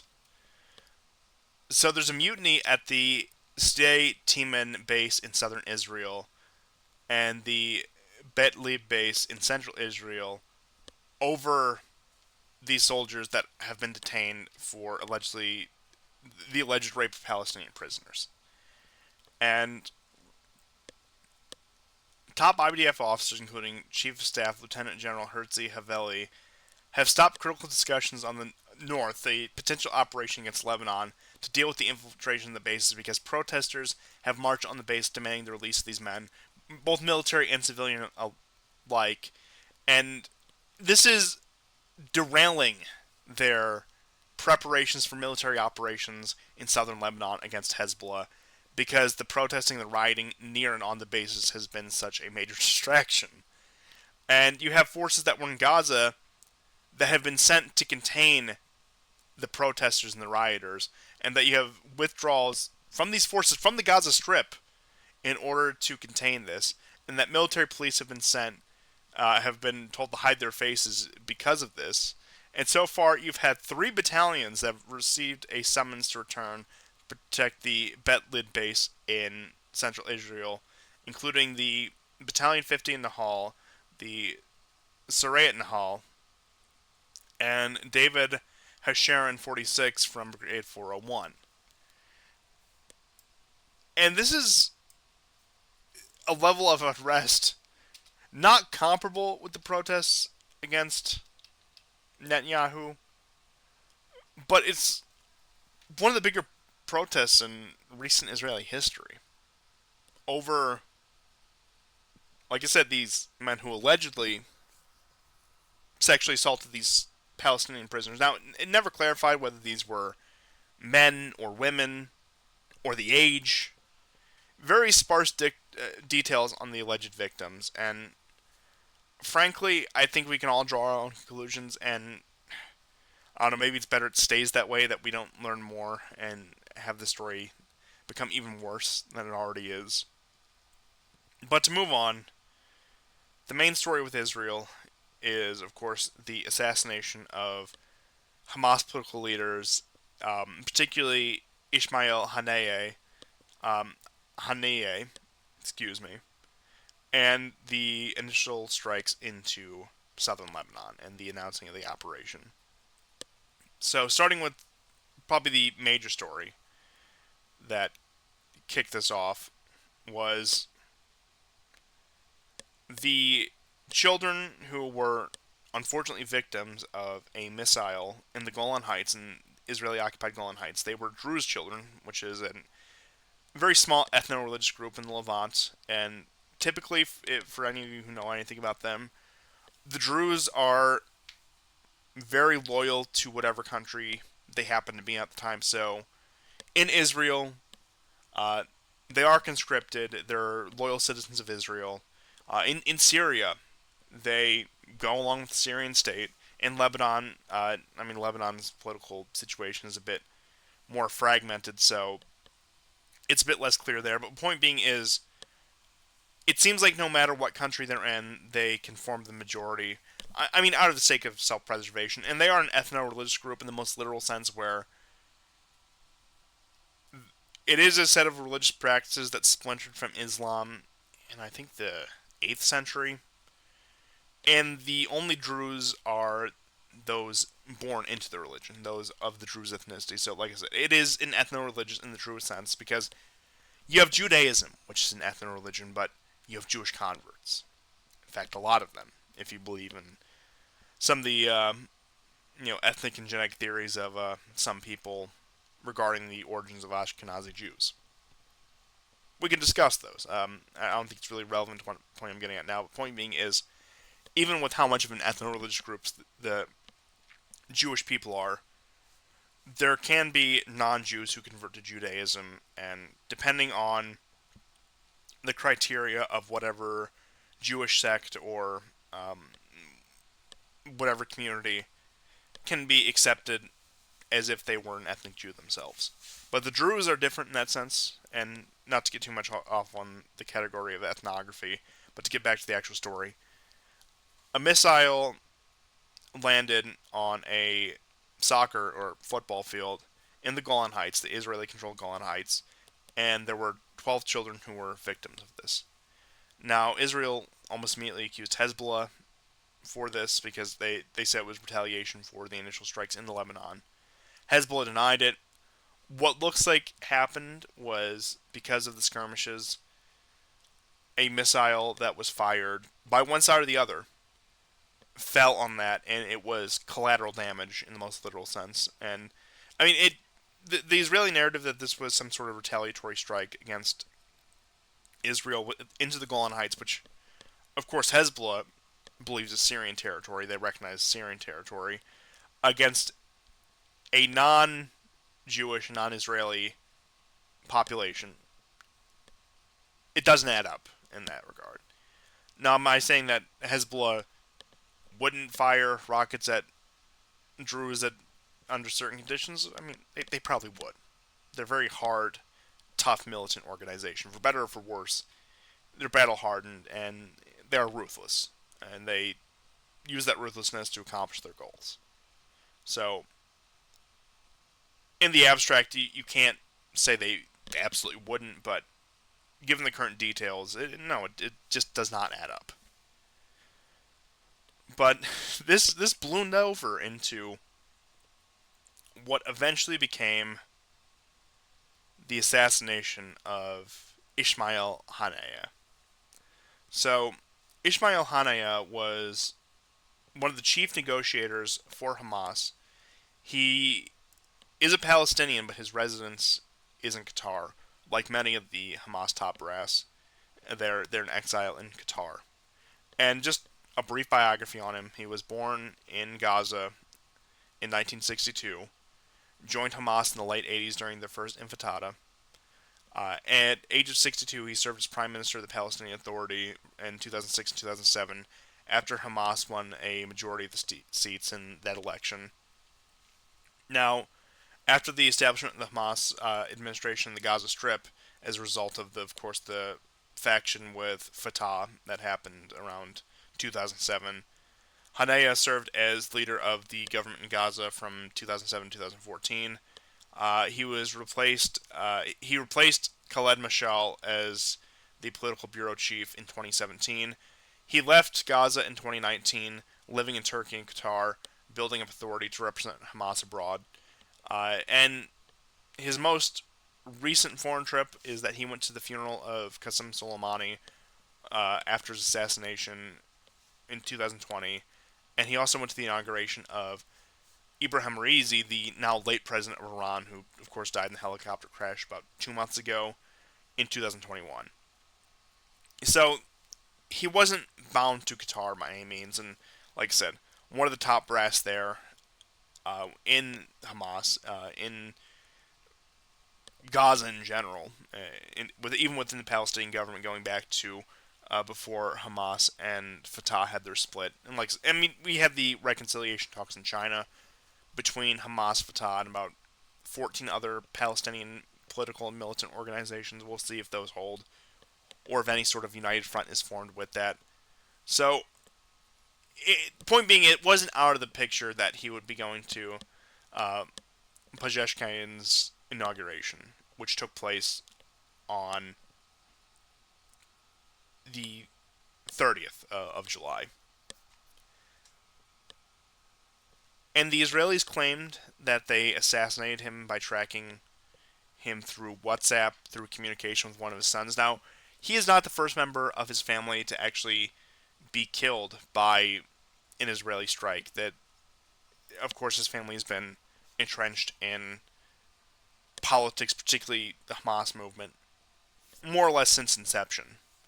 And I believe they also assassinated one of his sons and one of his uncles as well. But point being is, this was a long time coming, and given the level of escalation, I don't really think anyone can say they're surprised by a move like this. Well, like I said, this was the chief negotiator of Hamas in Qatar through the backdoor negotiations. Qatar, one of those countries that goes with the wind, of course, also one of the main sponsors of Hamas, involved with the Muslim Brotherhood, etc., etc. Same with Turkey, and even Turkey now is coming out against Israel and promising retaliation if they intervene in Lebanon. And in response, Israel called for Turkey to be removed from NATO, really trying to pull the strings there, trying to get NATO's strategy to collapse in on itself, taking away that southern flank against Russia. Because although Turkey and Russia have been very cooperative in recent years, Turkey is a country that will take both sides and will shift when convenient. And I do think that Erdogan, in particular, is probably the perfect bellwether of global trends. Because, mind you, he was on good terms with Israel for a number of years. Israel even bailed him out of the 2016 coup. They gave him the uplink in order to make the FaceTime call to the Turkish people who rallied at the airport to support him against the 2016 coup plotters. There had been substantial trade between Turkey and Israel. Even after October 7th, Turkey was still supplying supplies Israel used to manufacture weapons. But now, as the situation turns more sour, and perhaps you could attribute this to the rise of a more devout Islamic population in Turkey, which Erdogan himself has courted for his political career, mind you, that he has to take a hard-line stance on Israel. And now that Israel is becoming less and less popular on the world stage, it becomes more and more viable for him to take that. But it was interesting because the Israeli response to this was to say, "You don't want to end up like Gaddafi, do you? Look what we can do." So, very sane and hinged rhetoric from the Israelis as always. But moving on, you've had a number of Israeli strikes in the Golan, not in the Golan Heights, in Lebanon as of now, and they've said that they're conducting operations in southern Lebanon, that everyone who does not evacuate is going to be considered a legitimate military target. Now, fortunately, unlike the situation in the Gaza Strip, Israel does not control the points of evacuation. Now, will these strikes probably spill over into northern Lebanon? I wouldn't be surprised. Because I don't think Israel is going to try to revive some of the alliances they had during the Lebanese Civil War. I think that's ultimately out of the question when it comes to that. Because, yes, they were allied with the Lebanese forces, which were predominantly Maronite Christians, but the Civil War in Lebanon, while largely along ethno-religious lines, was not exclusively along ethno-religious lines. In fact, I think it was actually when it came to the Lebanese forces during the Lebanese Civil War, it was actually a disgruntled Maronite Christian who assassinated Jamail, who was probably the most notable leader of it, before his brother ended up taking over from him. So, like I said, these things don't exist exclusively along ethno-religious lines, but Hezbollah, another product of the Lebanese Civil War, also has been steadfastly anti-Israel, probably the most anti-Israel force. And it does make you wonder if the Israelis are going to try ground operations within southern Lebanon. Now, I know in these strikes it was reported that the man who planned the 1983 Beirut barracks bombings was killed. I haven't seen any major confirmation of that, but they're trying to play that to the propaganda, trying to harken back to the Reagan era. Oh, look, we avenged you, even though we didn't give you proper warning that your base was going to be a target for a terrorist attack. Because, I mean, Israeli intelligence knew that. They let the Americans walk right into it. And Ronald Reagan, to his credit, wisely cut his losses in Lebanon and withdrew the remaining forces after 247 U.S. casualties in Lebanon as a result of the strike, as a result of the bombing at the U.S. barracks in 1983. So, like I said, credit where credit is due. You wouldn't, not even to heap that much praise on Reagan, because I think that ultimately his legacy is a negative one. You wouldn't have seen that from U.S. leadership today. I'll just put it that way. That nobody would have had the foresight to cut their losses and find an exit before it spirals further out of control. But you do have to wonder what the Israeli game going forward is, because I mean, you already had Kamala Harris coming out and criticizing Netanyahu for a large amount of civilian casualties in the Gaza war, and not to mention the Gaza war remains unresolved. In fact, like I said, they were moving troops from Gaza in order to contain this unrest within Israel, this potential mutiny. So, no, I don't want to go that far, but there were many people willing to come to defense of the worst, the IDF, which is a pretty low bar, if you ask me. And they want to open up yet another front, and that's on top of assassinating somebody who they're supposed to be in negotiations with in Iran, like I said, a third-party country. I know the comparison that's been tossed around is like, what if Russia sent an FPV drone to Zelensky as he was speaking to Congress? Would that not be the impetus for a nuclear war? It would be. It would be. And I know the speculation right now is, when will the Iranians strike back?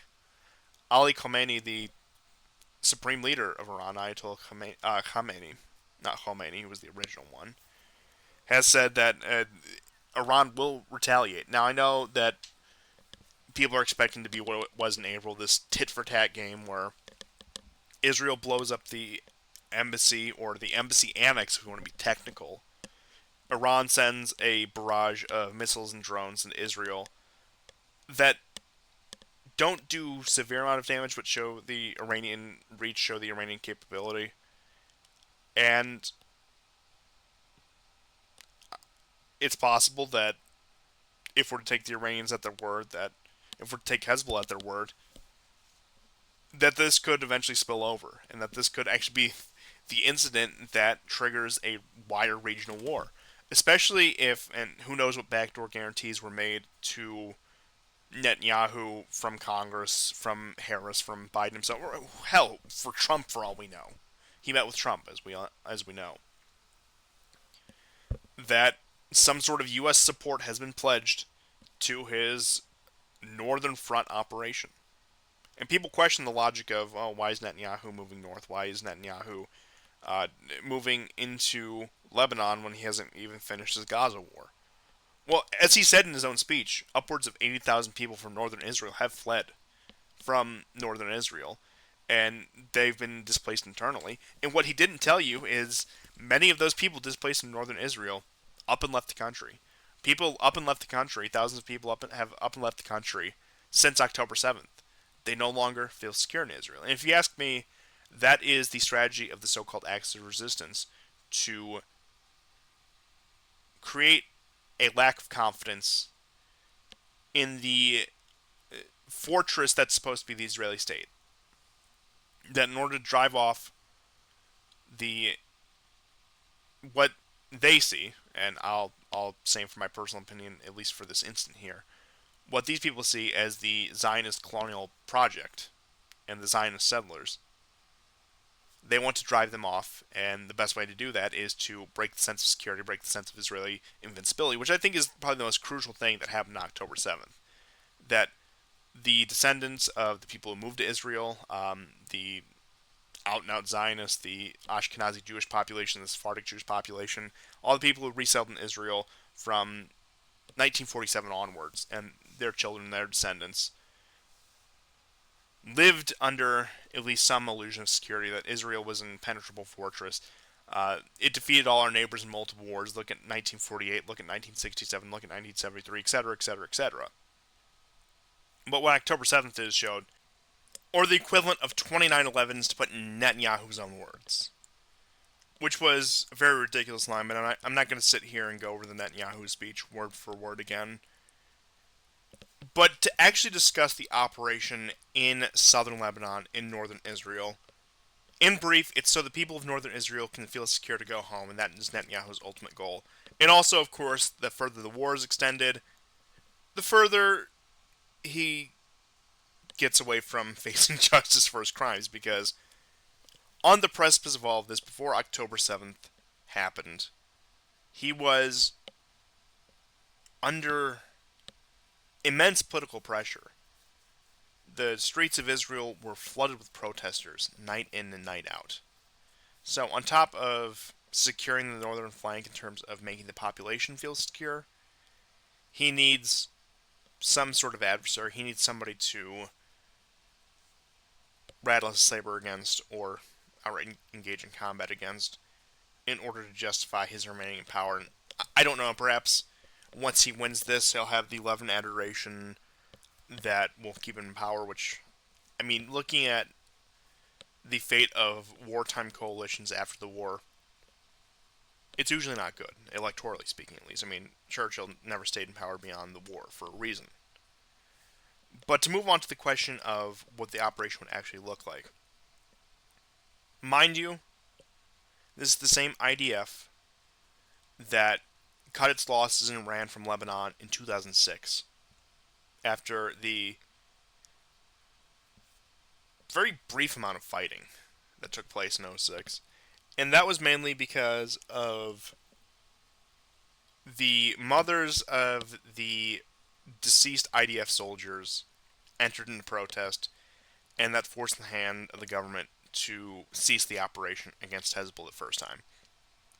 And now, seemingly, it looks like they want to go in and do it again. I should know that the Israeli population is much more hardline on these issues than they were 18 years ago, as evidenced by the war in Gaza, as evidenced by the opinion polls on the war in Gaza. The situation has drastically changed. Israel is a much less, for lack of a better word, liberal society. The people are much more willing to commit to these war efforts, both as a soldier and as a civilian. And it will continue. And it doesn't seem like there's any real voice of caution, any real voice of reason against this, and that the only thing holding them back is the fact that Washington has not given them their blank check.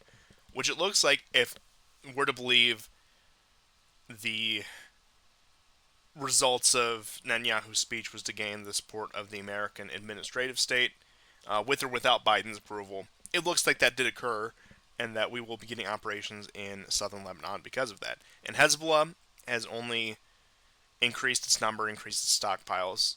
I mean, it's rumored that they have up to 120,000 missiles, and the quality of those missiles, what they actually look like, how they could actually be used, etc., that all remains to be seen. But also, I think most importantly, Hezbollah has experience, 14 years experience at this point? Okay, like 13 years experience.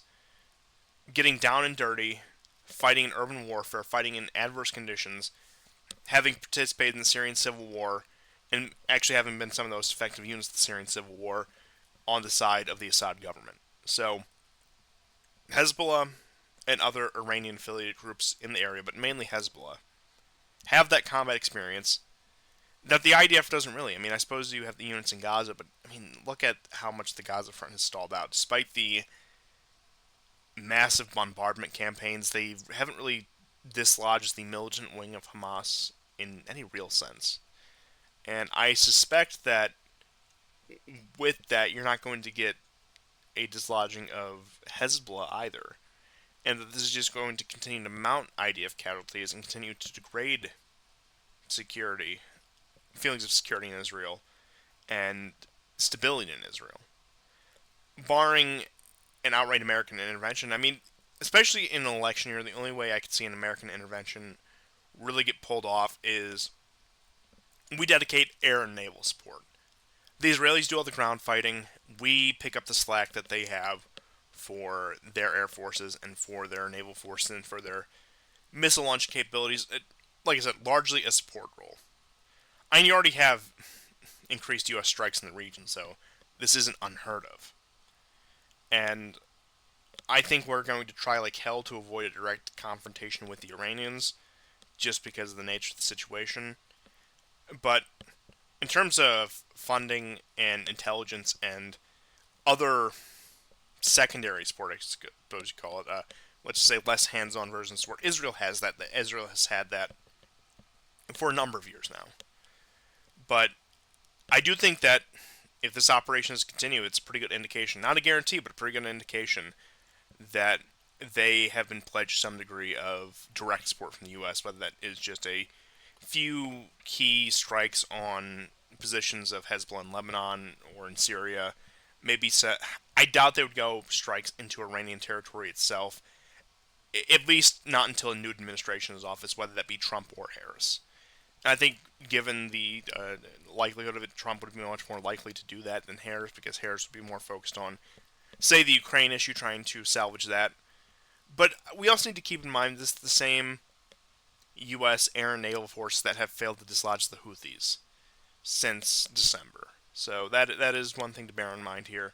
But I don't think Netanyahu would have agreed to such an operation if he didn't have the full backing of the United States in what would constitute an active role in this operation. Because otherwise, it's going to be a bloodbath anyway, regardless. A lot of IDF troops are going to die in this war if it does proceed forward. If it does proceed forward with the ground operation, there will be a lot of IDF casualties, to say the least. A lot of Hezbollah casualties, but a lot of IDF casualties, and the IDF is very casualty averse.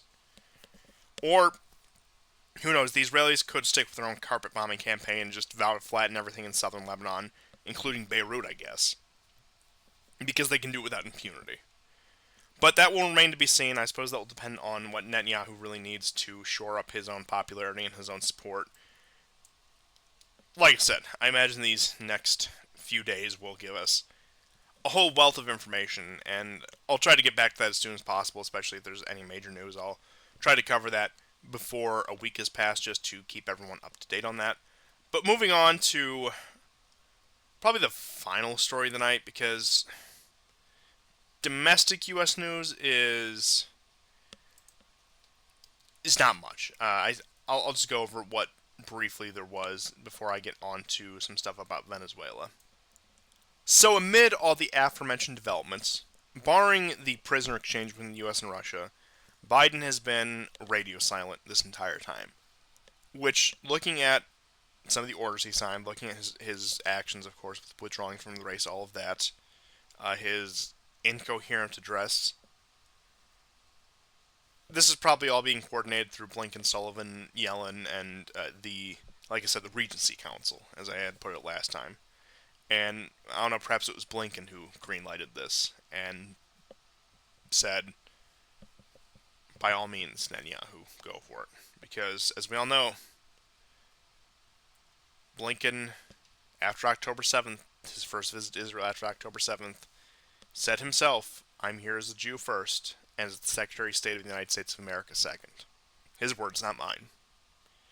So, I expect Biden to be quiet for these next few months, especially as Kamala Harris has to salvage his campaign. Now, the poll numbers have stabilized, and there is even a slight lead for Harris in some key swing states, but like I said, it's only August. We'll have to wait for, I think, at least getting into the fall, late September and October, etc., to really determine what the selection is going to look like.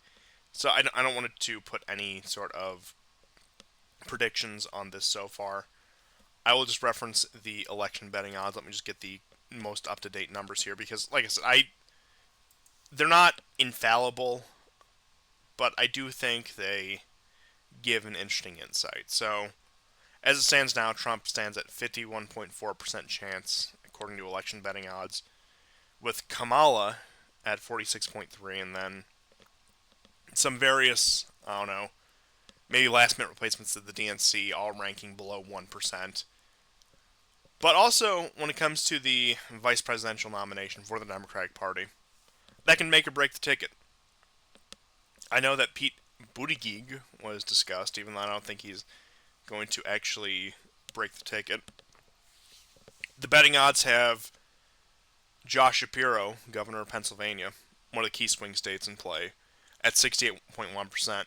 Kentucky Governor Andy Beshear at 13.5%, and former favorite of the betting odds, Mark Kelly, at 8.4%, senator from Arizona. And Notice, I mean, look, I know what you guys are going to say about Shapiro, but bear with me here. All reasonable, normal looking white guys on the second half of the ticket. You know, nothing strange, nothing out of the ordinary. In fact, they're all from either, well, in Bashir's case, Republican state, and in the case of Kelly and Shapiro, swing states. So, electorally speaking, it's probably going to be one of them. It's going to play to the crowds. Out of that pick, I think Kelly is probably honestly the best in terms of if you want normal white guy on the second half of the ticket. Probably the best he can do. No, I know what some of you are going to say about the Irish, ha ha, but I digress. Getting on to Venezuela, though, because I think it's the last major story that we have to cover right here. And that is. I debated not covering this because it's so much of a repeat of what happened 5 years ago. Maduro gets in there, runs this election, which, of course, as we all know, every election in the world is legitimate and fair, and he wins the election against the opposition. The opposition state candidate standing in was Gonzalez, standing in for Maria Corina, who, through a law affair within Venezuela, was barred from running, as happens in these kind of countries. And now, of course, there have been doubts cast upon, no pun intended actually there, the legitimacy of the election. So, according to the official results in Venezuela, 80% of the vote, Maduro won the election after 80% of the vote had been counted. And then presidents of Cuba, Nicaragua, and Bolivia congratulated him on his re-election. At the same time, you had Blinken coming out saying that they, quote-unquote, do not reflect the will of the people of Venezuela. Venezuela previously announced election interference and attempted sovereignty by foreign governments, which demanded a quote-unquote transparent vote count, naming specifically Argentina, Costa Rica, Ecuador, Panama, Paraguay, Peru, and Uruguay. Venezuelan opposition said it considers the main opposition candidate, Gonzalez, the president-elect. Uh, Milei from Argentina has said before the voting even happened that he would not recognize Maduro's victory, so he's out there uh, blowing hot air as he does. And Venezuela has said that it regards the threat to invade the country from Buenos Aires as the appearance of. Allow me to rephrase that, just to quote verbatim here. The Venezuelan government previously stated that it regards as a threat to invade the country's embassy from in Buenos Aires the appearance of the Argentine security minister with hundreds of people at the door of the diplomatic mission. So more or less casting aspersions that the Argentinians are trying to storm the Venezuelan embassy, and that Chile also does not recognize the results of the election before it was called by international observers, according to the foreign minister. Now, the countries that have refused to recognize Maduro or demand transparency and verification are as follows: Germany, Argentina, Brazil, Chile, Colombia, Costa Rica, Dominican Republic, Ecuador, Guatemala, El Salvador, the EU with an asterisk, Italy individually, Ireland individually, Panama, Paraguay, Peru, Portugal, Spain, the US, and Uruguay. Although the EU as an organization failed to adopt a joint statement because of the Hungarian veto. Once again, the Hungarian veto upholding the entire European Union process. Regardless of the circumstances, you gotta love it. The outsized influence that Viktor Orban has on global politics at this point. Like I said, regardless of the issue, you gotta love it. Now, like I said, this has brought up the issues exactly from 2019. It feels like just relitigation of the entire thing. Maduro wins. Of course, the opposition candidate is the real president because the election was rigged. Which, I mean, looking at these kind of countries, yeah, the election probably was fraudulent. I don't really care either way. The main contention I have about all of this is clearly, while there's a lot of discontent, Venezuela is a completely dysfunctional country, and I think that's regardless of economic system. I think that's regardless of real political ideology. And I'll just focus on that point for a moment, because a lot of people, especially I don't know, of a more libertarian bent, more conservative bent, say, well, this is clearly the failures of socialism, the failures of communism, and while I, of course, have no interest in defending socialism or communism, I do think that the argument, it's a bit of a reductionist argument. It ignores some of the endemic issues in a country like Venezuela, in a lot of Latin American countries, which, like I said, have these endemic problems of dysfunction for a number of reasons we could get into. But I mean, Venezuela has been on the rocks since the 80s, to say the least, booned up by high oil prices. But once again, once the oil crashed, so did the Venezuelan economy. And maybe you can attribute that to sanctions. I know some people would say that sanctions were only on targeted government individuals associated with Maduro, associated with going all the way back to Chavez. But as we all know, there's always more to it than just that. Because you look at some of the sanctions packages on Russia, especially pre-war, some of the sanctions packages on Iran, it's always towards particular individuals, blah, blah, blah. But you read into them, it's sanctions on the country. Now, I'm not saying the sanctions are the only reason this country failed. Like I said, I think there are some problems that are just endemic to Venezuela. But, I mean, you have other oil welfare states like Saudi Arabia that function just fine, like Qatar that function just fine. Now, they have a lot in foreign investment. I mean, but I suppose, I don't know the exact number, dollar amount that gets invested into Venezuela, say via Russia and China, but I imagine it's quite a bit. And at a certain point, I do think it is mismanagement of that. I mean, and to reference Douglas McGregor once again, because I think the man has a lot to say, a lot of good to say. And in his most recent interview, he said something along the lines of, when it comes down to it, and this isn't even out of some great defense of socialism or communism or any particular ideology. Norway, resource-rich nation, doing very well for itself. Uh, Same with Venezuela. But if you were to swap the populations, I mean, Norway isn't successful by virtue of being located in Scandinavia, by virtue of being located in Northern Europe. Same with Venezuela. It's not poor by virtue of being located in South America. A lot of it is the people, and I could argue perhaps geography defines the people, which is true, of course, to a certain extent. But in my opinion, that argument only goes so far. And I think a lot of people fall into reductionist arguments about this, because of course you have the people on the left who want to say this is all, of course, capitalist oppression, etc., etc. That the pig dogs of the West are trying to keep a good socialist down. A lot of people on the right fall into see this is just the natural consequences of communism, blah blah blah, and take a more sympathetic side to the regime change argument. But I think two things can be true at once. I think it can be true that Maduro is an incompetent leader. Venezuela is a country with endemic problems. Its population, its culture, its people, it, probably in large part attributed to this. I mean, for those of you who want to make the argument about Maduro and Chavez, fair enough. But at one point, even if this election wasn't legitimate, they won verifiably very high vote counts in previous Venezuelan elections. This party, this coalition of people, and like I said, you can talk about their policies, you can talk about how that played out, but I mean, ultimately, at the end of the day, even if this opposition to win, you look at the platform of the opposition, it's not exactly very right wing. It's just a little bit more moderated what we saw. I mean, we saw the same thing with Guaido, who also came out and recognized Gonzalez as the real president. Very humble and brave very distinguished of Guaido to relinquish his presidency in exile and hand it over to Gonzalez. I'm proud of him for that. It was a real stunning and brave move from Mr. Juan Guaido. But I mean, you look at the platform of these people; it's hardly any different. It makes the same promises that can't be delivered by the Venezuelan state.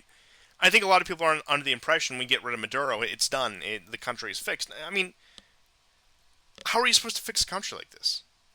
Oh, and what's to be done? And realistically, what we're looking at is just, regardless of what happens, if we don't get involved, there's more migrants. If we do get involved, there's more migrants, which puts more pressure on the domestic U.S. issue. And mind you, both the Trump administration and the Biden administration have aided and abetted these migrants. Now, Biden through sheer negligence by letting them just pour over the border with the new favorite Republican talking point, which isn't inaccurate, but the border czar Kamala Harris. But we also have to remember that Trump gave asylum to a number of Venezuelans from 2019 to 2021. In fact, one of his last acts in office was extending the asylum claims of several Venezuelans in the United States for 18 months. And we have to bear the consequences of that. I mean, a lot of the uptick in violent crime you do see from people who are illegally in the country do come from people who originate in Venezuela. You can say Maduro sending them, but once again, he sent them, we let him in. Much like what Castro did in the 80s. He sent them, we let him in, though. At any point, we could have turned this away. We could have dumped him on a third-party country. And I don't know. I guess it plays on the American conscience. Look at these people trying to flee from oppression and tyranny. We must take them in. We must process all 120,000 of them, many of whom belonged in prison and weren't just political prisoners of the Castro regime, as was the case in the Cuban boat lift. And it's more or less just a repeat of the Cuban boat lift on a major scale. Like, yeah, there's probably a lot of people who would be a credit to this nation. I'm not saying that's an argument for mass migration. I'm saying that's an argument for very controlled, very particular migration, which even legal migration, I will go on the record say, I fully believe should be severely reduced. I'm not one of those people who say let millions of them in so long as they all do it legally. I think that is that comes with a whole host of problems on its own. That immigration, of course, has to be one of those things that is very particular and very controlled. But that's aside the point. But it's just it's trying to relitigate issues that really shouldn't exist. Something that, look, Venezuela is a failed state, and there's nothing we can do about it except shut our border and try to isolate ourselves, try to insulate ourselves from the secondary and tertiary effects of that.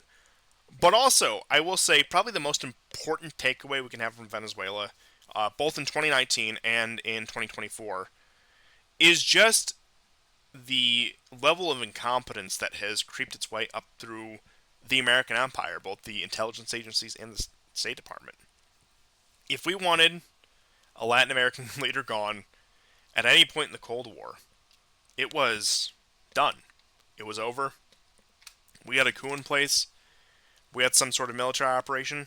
Right or wrong, whether you think these things are justified or not, point being is, America was competent enough to have a quick regime change in its own backyard. Now, Castro being the very notable exception to that, but, like I said, he was the one that defied us. And even then, we had opportunities to enter into backdoor negotiations with him and smooth that over, but those are thrown out the window for whatever reason. But ultimately, the Americans, who you look at the history of the 20th century in Latin America, excelled at meddling in their politics. Like I said, either rightly or wrongly. I think there's a case to be made either way when it comes to that. I mean, but I just think anything involving the American empire now is just a fool's errand, and it has the reverse Midas touch. Anything it touches is just going to go to hell immediately.